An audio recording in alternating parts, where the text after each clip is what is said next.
Here's the video I promised, a short history of time. Nah, joking, that's someone else's project. A short history of Kleinzee. Um, Obviously, I'm going to make a big disclaimer now. Is what I'm going to say now is mostly hearsay and mostly what I've learned over time chatting to the people. And then I have been reading up quite a bit, but obviously with limited time, I haven't been able to read enough. But it's quite a remarkable story. The history of Kleinzee. It was a bog standard farm back in the day, very hard living and hard farming. And obviously, along in the early 20s, 1920s, there was the discovery of diamonds.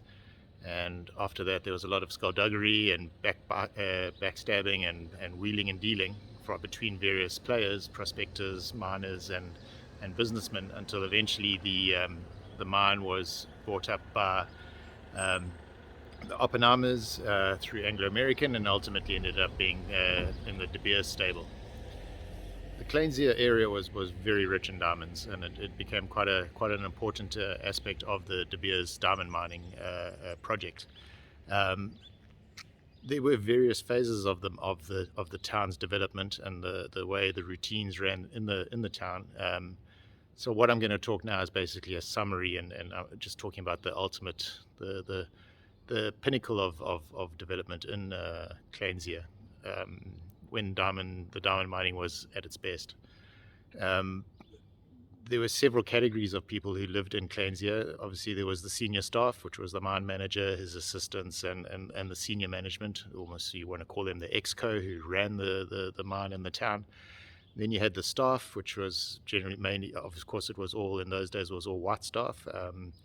They were the various plant managers and senior people. Then you had the workers, who were also generally white staff, but less skilled, but also, they got quite a lot of privilege. And then being in early South Africa history, there were the coloureds, and they were kept in a compound separately and obviously treated not badly, but they had no privileges and very basic conditions and privileges. The one privilege that was afforded to the coloureds in those days, the coloured labourers, is they did not have to do x-rays, but in later days they also had to do the x-rays on coming and going from the town. The concept of a closed town, and that's the fascinating thing, and that's what I want to talk about, is aside from all the mining and general mining and what goes on in mining and the diamonds, is the closed town concept that I wanted to talk about, the history of that in this town in particular.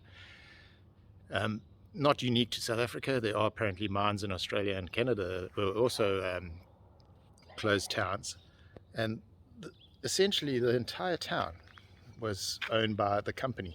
The company ran the entire town, and all the employees, no one owned a house, everyone was assigned a house, and everyone was given certain privileges. In Kleinzee, and again, I'm summarizing many decades and kind of putting it all into one go. And the positive about it is that the company went out of its way to make the employees as comfortable as possible. And for the simple reason is, happy employees are happy workers and are effective workers. So, and again, I'm just talking about the white staff, the senior and the white staff. At one stage in Kleinzee, there was up to 27 clubs and societies and hobby clubs. So there was something to do for everyone. Everything was looked after them by the mine, by De Beers. There was no need for any bills to be paid. You didn't pay rent. You didn't pay any accounts. If anything broke, if there was a plumbing issue or electrical issue or something as simple as your fence was broken or something, it was one phone call and someone would be sent out and it would all be sorted out. You had no worries to worry about your property maintenance or anything like that. The ladies didn't work, the wives, they didn't work. They belonged to all these societies and kept themselves entertained with all various needlework societies and flower arranging societies. And so there was always something for them to do every day. Their whole job in the De Beers idea was to make sure that their husbands were happy and were sent off to work every day and came back and were ready to go the next day. All the senior staff obviously were assigned maids to their house. So the senior staff had maids, so the wives didn't have to do any housework. The privileges extended much further than that. Medical was looked after. There was a visiting doctor, and if you had any conditions, you'd be taken to the nearest hospital if it was serious. Of course, all expenses paid. Education was covered, so as a parent, you had a choice of schools within the town, and then obviously as the kids got senior, you could send them to pretty much any private school, boarding school outside of town, anywhere in the country, and that was looked after by the mine. Um, Touching on the clubs, as I said, there was clubs for everything. To the point that some of them are a bit jaw-dropping. There's a shooting range here, which is a world-class facility, and every single club had a bar. So drinking and festivities were a very big part of keeping the staff happy. Keep them merry and partying and having fun, and they'll work harder.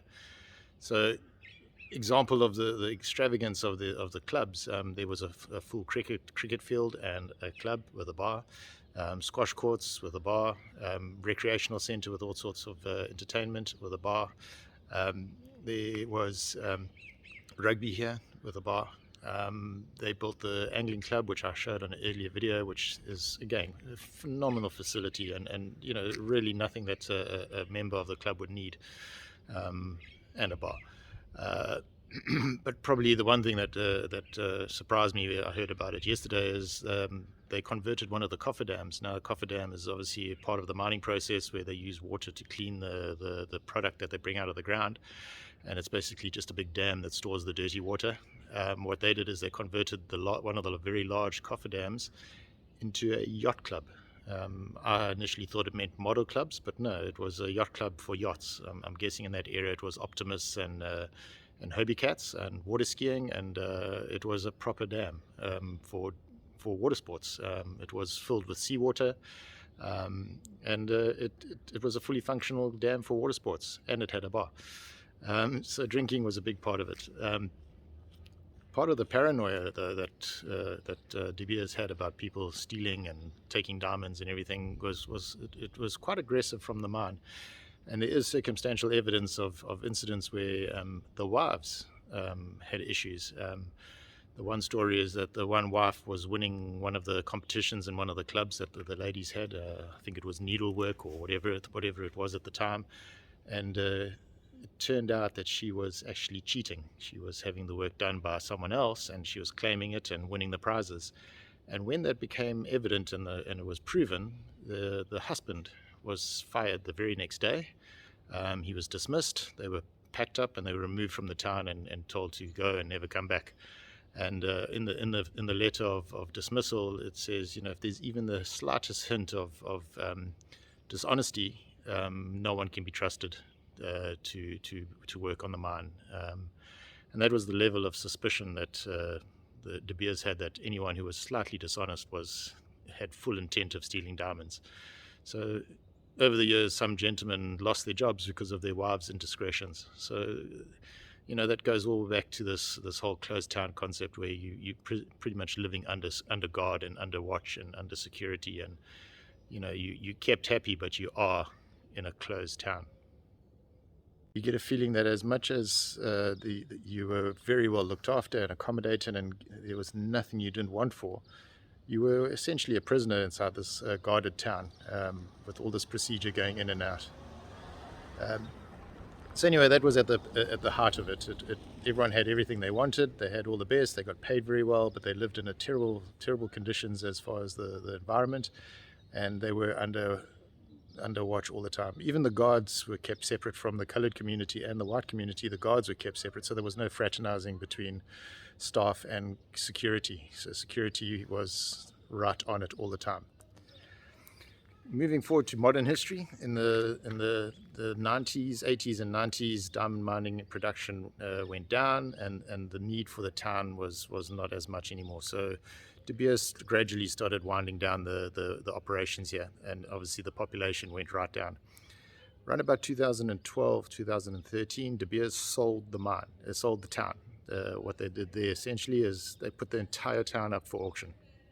Any De Beers employees who were still in the town and wanted to buy their house got first option, and then it went to auction, and all the properties were sold off. Well, not all of them. They had a second auction, and then over time all the properties were sold. So from about 2013, the town has become independent. It doesn't belong to De Beers anymore. The irony is that the title is registered and kept at Springbok municipality, looks after that, but they refuse to have responsibility of the town. So even to this day, in 2021, De Beers still maintains the town. So if anything breaks, it's a phone call to De Beers and they come out and they do the maintenance, whether it's water and anything like that. Funny enough, water comes over 200 kilometers away from the Orange River. So it's a pipe that supplies all the way from Orange River, and it supplies 14 towns in the area, Kleinzee being one of them. So the water that's here has traveled. There's no water facility here. The pumps don't, the boreholes don't give sufficient water. So anyway, that's what happened. 2013, it was sold off. People have bought it. There's very few De Beers people left here. The mine barely functions. It's got very low level of production. And the people who've bought here are an eclectic mix of people who want to get away, people who want to retire, holiday homes, young couples who are just starting a new life, artists, dropouts. It's a wide mix of people that live here, and it makes up for the character of the town. Some interesting things that happened recently. Well, one interesting thing happened, and I've mentioned before, there's a crowd of people called Zamas, or the diggers, the legal miners. And there's still diamonds here. There's still plenty diamonds here, just not the big juicy ones that De Beers wants. So there's still a lot of mining in the area around us, private concessions, not De Beers, but still, there's still the diamonds. And what happened a couple of years ago, in fairly recent history, the diggers started coming into town looking for diamonds. And the funny thing is, the police here generally work 9 to 5, and the diggers used to come in at night and dig holes around the police station and looking for diamonds. And in the morning, the police would come to work and fill in the holes and then carry on with their day. Unfortunately, what happened is the word got out that there were diamonds around Kleinzee, and the town had almost up to, at some stages, they reckon up to about 10,000 of these illegal miners just descended upon the town. They were everywhere. They were in the streets, but all in public space. They didn't go into anyone's gardens. There was no animosity. They didn't do any crime or anything like that. But if you drive around and look at all the open fields around Kleinzee, what was natural dune and natural fauna is completely destroyed, and it's just thousands and thousands of holes where these people used to just dig and just hard manual labor, these illegal miners digging for diamonds. The traders, the middlemen used to walk around amongst them with bags of cash and buy the diamonds from them there and then. As they found them, they took them and sold the diamonds. Obviously all illicit diamond trade. This went on for some time, and eventually someone got upset, and eventually the police were brought in and they were chased away. But the damage has been done. The dunes are completely destroyed. And the reality is those diamonds are still there, and these diamond diggers can come back at any time. So there's a very brief history of Kleinzee. The thing I wanted to point to was this closed town concept, where people were effectively locked in or locked out, depending which side of the fence you were. And you were controlled to a large extent by the company. The company owned you. They did everything to keep you comfortable, no different to an animal in a cage in a zoo. They give them everything they want, but they're not allowed in, they're not allowed out, and if they do want to go in or out, it's a hell of a process. And interesting concept, and it was a foreign concept to me until I heard about it and was educated about it. And there you have a short history of Kleinzee. And these are the typical houses of Kleinzee. Pretty much were all built off 2 or 3 designs.